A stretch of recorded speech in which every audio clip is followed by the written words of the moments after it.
Today's episode is going to be another advice episode. I'm super excited to share these questions with you and tell you what I think. You can take my advice or not. I feel like I know what I'm talking about. So the first one that we have, my boyfriend and I have been together for almost 2 years. Recently, it is starting to feel like I'm his caretaker and not his girlfriend.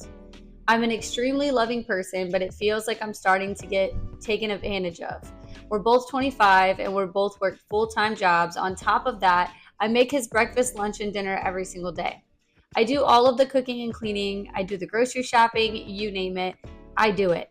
And we split things pretty much evenly financially. I'm getting exhausted. I ask for help and he'll do it one time and then stop. And then I'm exhausted again.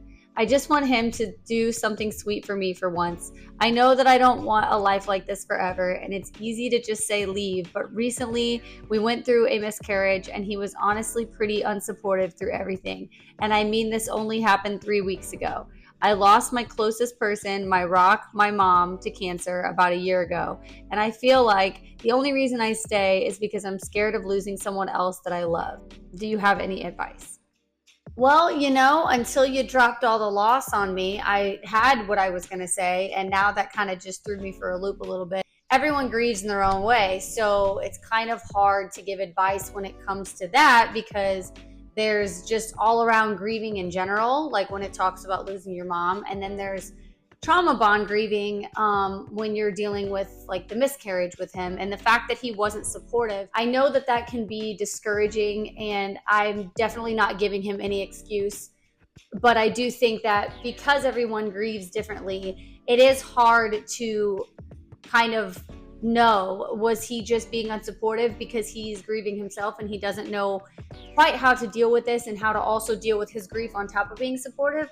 Or is it just kind of a piggyback of all the other bullshit that you've been dealing with him lately? So that's kind of one of those things that it can, to other people, it can seem very off-putting, like, oh my God, he wasn't supportive during a miscarriage? And it's like, I kind of don't look at it like that because men do handle things like that differently. Again, not making excuses. I do think that even when you're handling grief, you should be able to support your partner. So I do still think he could have handled it better with you. But I also wouldn't hold that against him. I would kind of take that out of the equation right now and focus on what's been going on despite that, right? So I would focus more on the fact that you feel basically as if you are taking care of another child. Let's call it for what it is.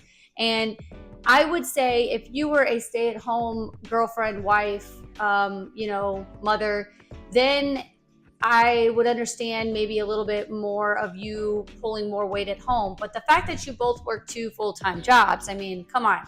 It's like, dude, we both are tired. We both have shit that we got to handle. And if I'm chipping in 50% of the bills, motherfucker, you gonna chip in 50% of these house things, and I'm over here cooking and cleaning and helping you, and also grieving the loss of my mother, also grieving the loss of our child. Like, get on somewhere. Like, if you're gonna act like that, I don't need somebody like that. I could just do this all on my own. So in that aspect, if you say you've been with him for 2 years, but you already know deep down, like, this is not how I want to live the rest of my life, and you ask him to do something and then he fixes it or does one thing for like a little bit and goes back to the same bullshit.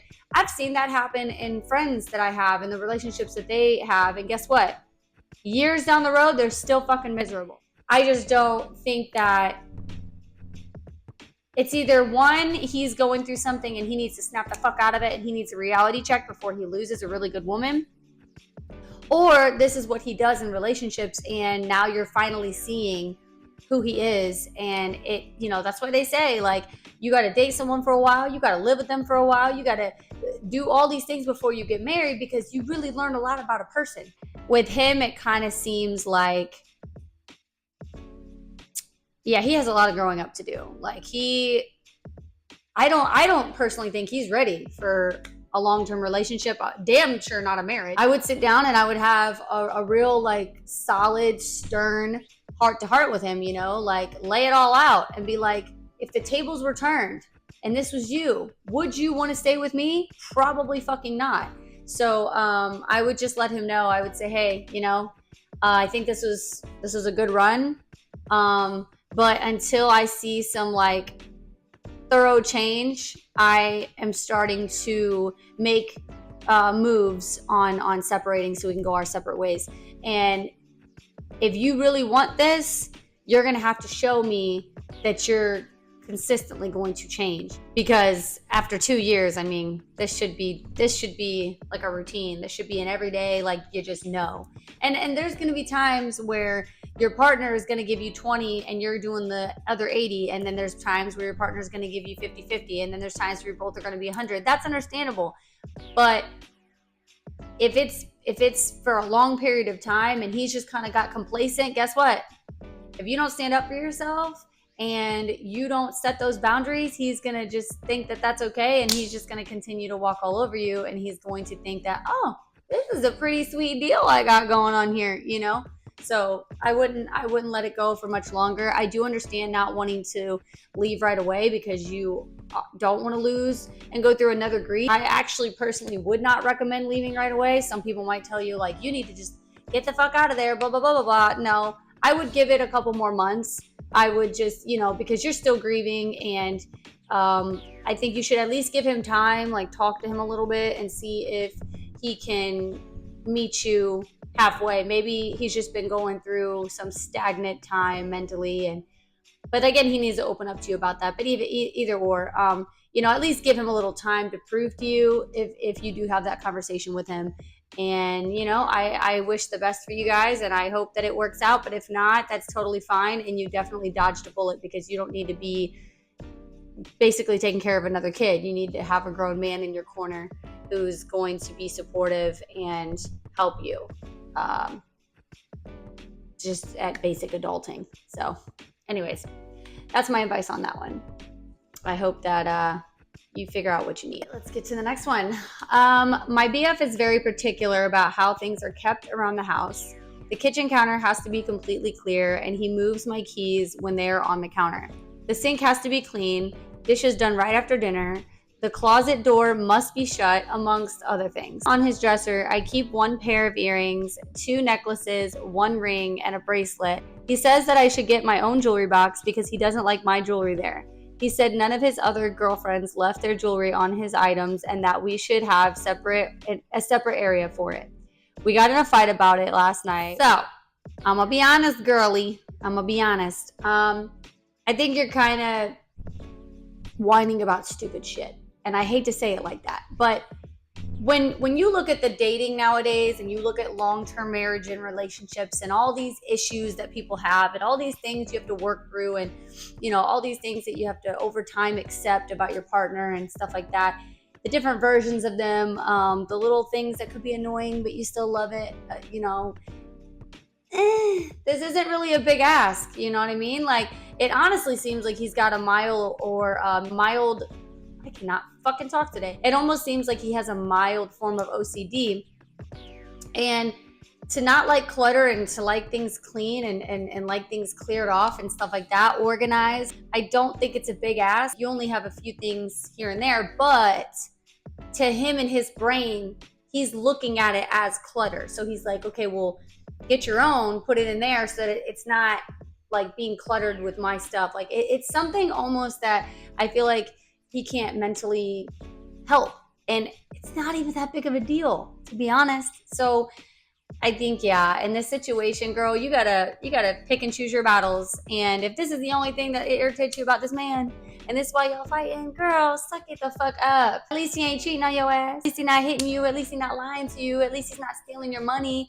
At least he's not disrespecting you. At least, you know what I mean? Like, look at the love and light, of course, but I gotta be honest, I think this is just one of those things where you gotta just accept him for who he is in that regard, or move on if it's that big of a deal. But I personally wouldn't mind if that's the only thing my man bitches about, So, moving on.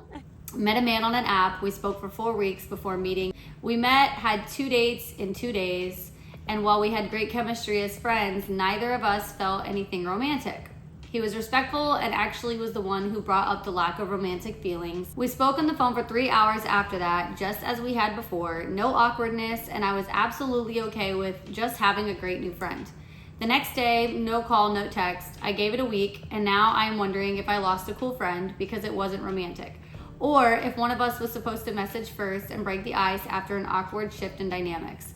Should I message him or just assume that he doesn't even actually want to be friends and leave it alone? I haven't enjoyed someone as a friend like that in a long time. It kind of got me stumped there for a little bit.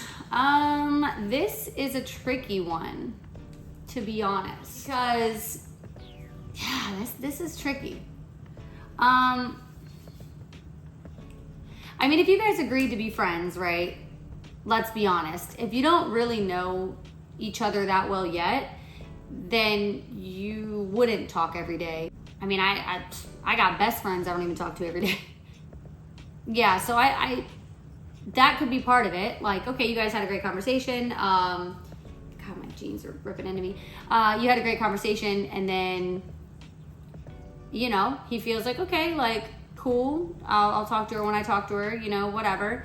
But you could always, like, you know, obviously go off your intuition and your vibe, you know, make sure it's not like a take the hint kind of situation. But yeah, I mean, you could reach out like once and just be like, hey, like, wondering if you wanted to go catch lunch or something very platonic. Maybe invite him to an event or something like that. And then see how that is. Like, see if he receives it and is just kind of like, oh yeah, sure. Like, where do you want to go? Or if he kind of like makes excuses. If he says he can't make it, or yeah, I'm busy this week, you know, go off of that. And then, because if he really wants to continue a friendship, he's not going to be weird about it. I think you'll be able to tell. So yeah, I wouldn't think too negatively of it, but at the same time as well, he might have just acted kind of like he wanted to be friends, and then maybe was like, maybe I shouldn't.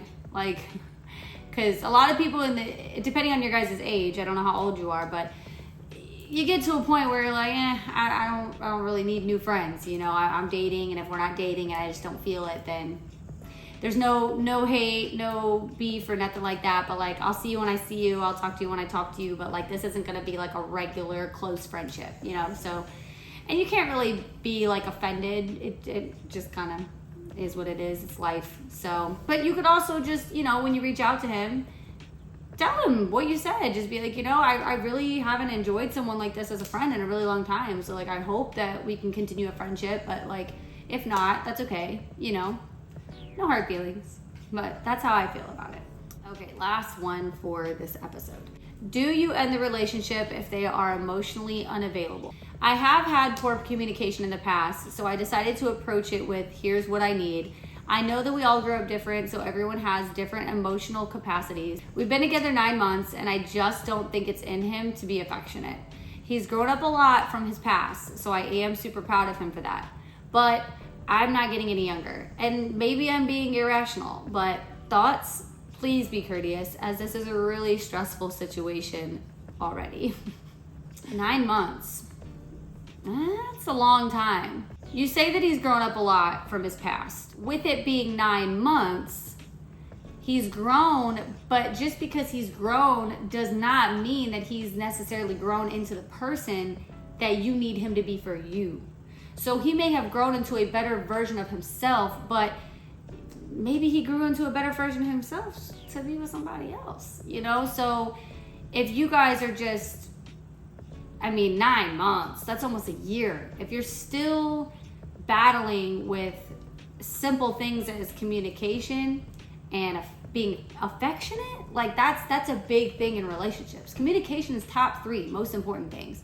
And being affectionate is really important to some people. So same with the person in the beginning of this episode. I think you have to really have like a sit down, and you have to just be like, listen, I'm trying to be patient with you. I'm trying to be understanding. I'm super proud of how far you've come, but I think we both need to be real with ourselves. And if this is not somewhere that you can meet me, I think that we just need to go our separate ways. And like, I wish you the best. You know, and just kind of see what he says.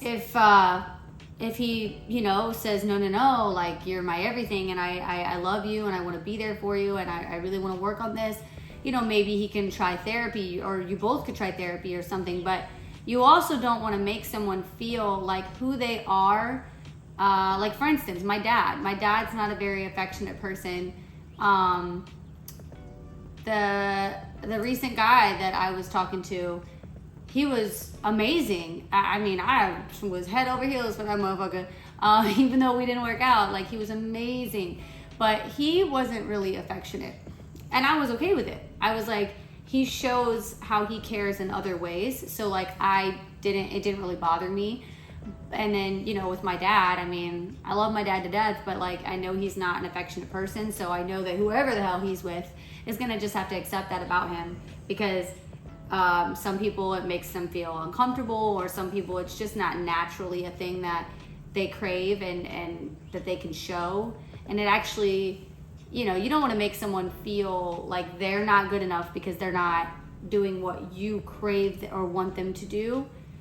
And if you've known this about him for almost a year, I don't think it's really going to change. So, but now if he's not meeting you in other aspects of the relationship along with not being affectionate, then that's where the problem is. Because it's like, okay, see, now you're not even like trying, like you're not even compromising. You're not even, you know, like trying to figure out other ways to make up for where you lack in this relationship for me. So emotionally unavailable, again, that's kind of like what people say is a red flag even before dating. You shouldn't even be dating if you are emotionally unavailable. That kind of doesn't go hand in hand. I don't know the details of the situation. I don't know if you got yourself into a relationship with someone that you knew wasn't ready to give you everything and you just wanted to see the best in them, and now you're here. Or if you both really wanted it, he's been growing a lot, and then he's just realizing like, this isn't who I am, and you're realizing like, damn, this just isn't gonna work, you know? So yeah, I would sit down and have like a good like heart to heart with him.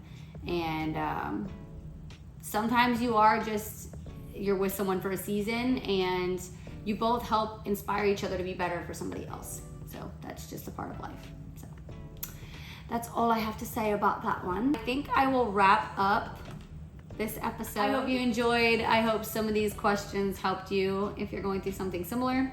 And feel free to send in yours. If you have anything that you need some advice or guidance on, the email to send it to is text to my ex, 3x's@yahoo.com. So tune in next time. I'll see you there.